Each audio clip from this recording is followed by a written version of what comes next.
मेरे प्यारे छात्र एवं छात्राएं, आज ऐसे खुशी के पल आप लोगों के साथ मैं बिता रहा हूँ जो पिछले कई वर्षों से, अरे एक दो वर्षों की जानकारी तो हम पहले बता चुके हैं कि पहले एक दो वर्षों की जानकारी आपके सामने रखी गई है और कई वर्षों से ये यहाँ का रिजल्ट आया हुआ है जो शो नहीं हुआ।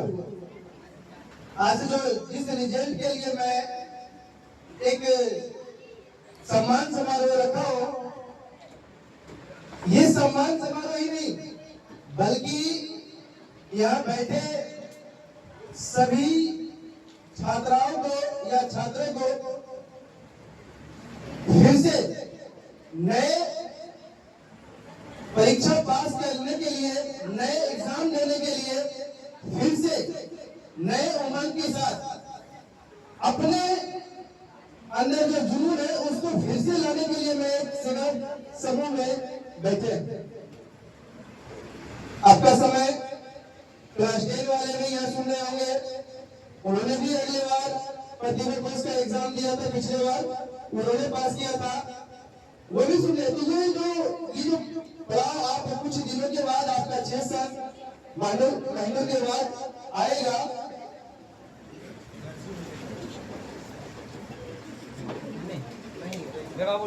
गार्जियन बैठाओ लाइन पार्टनर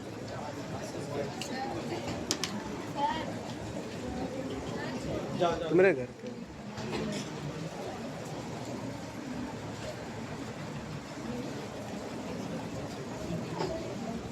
मैं मतलब वही बताना चाह रहा हूँ कि क्लास 8 के भी बच्चे होंगे यहाँ पे जो प्रतिभा कोर्स देंगे, क्लास 10 के भी बच्चे होंगे। बस यही रहा कि आज जिस डिस्ट्रिक्ट टॉपर का नाम सुने हैं उनसे भी आग्रह होगा कि जो आप स्थान ग्रहण किए हैं उस स्थान को ऊपर तक ले जाने के लिए आप अभी से मेहनत में जुट जाओ। साथ साथ जो हमारे क्लास 10 के बच्चे यहाँ बैठे हैं, बस वही हम उनसे कामना करते हैं, एक तरह से मान लो हम थोड़ा खुल के कहते हैं, रिक्वेस्ट करते हैं कि आपका रिजल्ट, आपका जो परीक्षा फल है वो एक कागज में सीमित न रहकर पूरे समाज में फैल जाए। आपका नाम वहां अंकित हो जहां तक लोग पहुंचने के लिए काफी मेहनत करते हैं। आप अपना नाम इस राठौर फैमिली के साथ जोड़ने का काम करें। अगर आप राठौर फैमिली को नहीं बढ़ा रहे बल्कि अपना नाम जरूर जोड़े ताकि अन्य आपसे बच्चे वो सीखे, जाने और फिर प्रयास करने के लिए उत्प्रेरित हो। सिर्फ सुनने, समझने, देखने के लिए और ये सम्मान समारोह आपको एंजॉय करने के लिए नहीं बल्कि एक प्रेरणा लेनी है कि आज जिसने हासिल किया, क्या उस जगह पे हम जा नहीं सकते हैं? तो जा सकते हैं।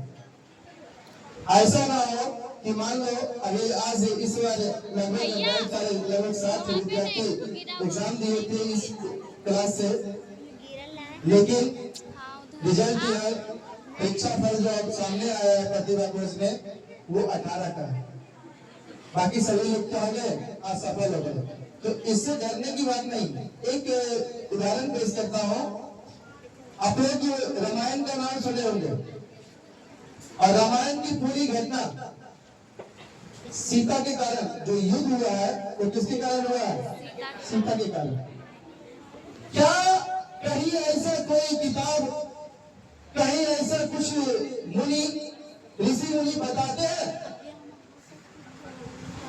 कि अगर सीता लक्ष्मण रेखा ना पार करती तो शायद जो सीता और राम के बीच दूरी बढ़ा, अर्थात रावण की कुटिया में सीता रह रही थी, जा पाती? तो कोई बोलेंगे नहीं जाती है, कहीं नहीं जिक्र किया होगा राम ने कि ऐसा ना करती तो आज हम सीता लक्ष्मण सब क्या होते, साथ होते। अगर लक्ष्मण की रेखा पार नहीं करती सीता तो हमको ना मेरा हाथ दुख रहा है इससे कभी ऐसा ना हुआ होगा कि सीता बोली होगी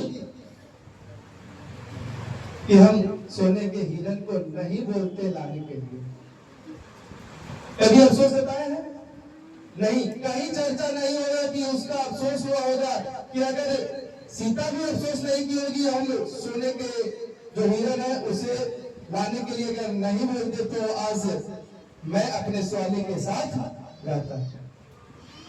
और न ही राम अफसोस की होने की अगर ये लक्ष्मण रेखा पार नहीं करती तो आज ये घटना हमें देखने को मिलता। तो हम किस अफसोस में पड़े हैं जब एक पुरुषोत्तम, एक भगवान के रूप में अवतार जो लिए थे उन्होंने अफसोस नहीं किया, एक मां के रूप में जो अवतार लिए थे उन्होंने अफसोस नहीं किया असफल होने में, दूरी बनने में। तो हम क्यों अफसोस करते हैं कि ये काम नहीं हो सकता है, ये नहीं कर पाएंगे, अगर एक बार असफल हो गए तो फिर हो जाएंगे। ऐसा कभी सोचने की बात नहीं है। तो आप अगर ऐसा नहीं सोचते हो तो जीवन में जरूर आगे बढ़ेंगे और वो आगे आपको बहुत ज्यादा काम करेगा और सिर्फ अपने ऊपर नहीं अपने माता पिता के ऊपर भी काम करेंगे। और काम क्या, आपके साथ साथ सिर्फ आपका नाम नहीं, आपको जो जन्म दिए हैं, जो कष्ट सहे हैं आपके लिए, उनका नाम रोशन होगा। उनका बात जो रहेगा समाज में अगर कुछ बोलेंगे तो वो सुनेंगे और समझने का प्रयास करेंगे कि उनका बेटा आज ये कर रहा है। जिस प्रकार आज पढ़ते पढ़ते किन्हीं की नौकरी लग जाती है तो उनका मान सम्मान अपने समाज में, अपने गांव में बढ़ जाता है। उसी तरह आप अपने नाम और सम्मान को बढ़ाने का काम करेंगे। और यही है एक पहला सीढ़ी जो आप कंपैरिजन को पास किए हैं और अगले सीढ़ी के रूप में क्लास 10 वाले वो भी पास करेंगे। तो बस ऐसे नहीं बल्कि आप सुने होंगे, समझे होंगे और बहुत ज्यादा सुने होंगे कि उन्होंने रिवीजन के लिए फोर्स किया होगा, रिवीजन को देखा होगा, रिवीजन के चलते ही इस रिजल्ट को हासिल किया होगा। इसलिए आप रिवीजन को ध्यान देंगे, रिवीजन को समझेंगे और रिवीजन पर ध्यान देंगे।